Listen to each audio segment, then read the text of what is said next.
The history of Giza doesn't end after the Old Kingdom. In fact, the site was revisited and reused throughout Egyptian history.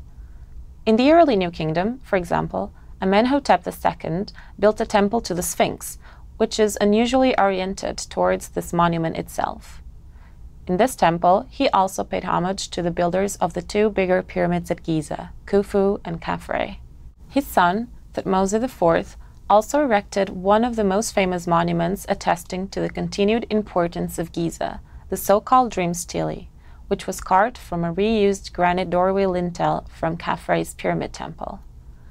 This inscription records the pharaoh's visit to the plateau, where he fell asleep beside the Sphinx, which was buried in sand at the time.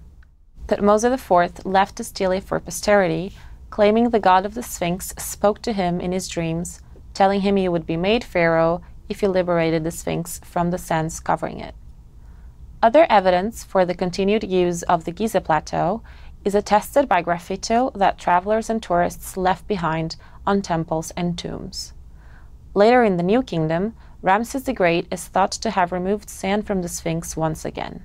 The Ramesside period saw indeed a revival and reuse of the monuments of the Giza Plateau, and a good example for this is an unfinished statue group of Ramesses II, which was carved from a granite casing block from one of Menkare's satellite pyramids, G3A, and abandoned at the northeastern corner of the same monument. Later on, during the 21st dynasty, several kings left their cartouches behind in monuments that are today, for the most part, reduced to fragments, showing their interest in their ancient past and associating themselves with it, thus legitimizing their own power. The most important contribution made by the kings of the 21st dynasty at Giza was the embellishment and development of the Temple of Isis, Lady of the Pyramids, which was an already ancient, although modest, structure at that time. The name of Amenemope, successor of Susenes I, is in fact mostly known from fragments at Giza. The period beginning with the 26th dynasty, called the Saite Renaissance, after the town of Sais, capital of these kings, is also artistically known as a period of archaism, for the art of the time looked back into previous historical periods to model itself. During this time, Giza was not only a source for artistic inspiration, but also reused as a cemetery, and some officials of various ranks were buried here, from the eastern to the south necropolis.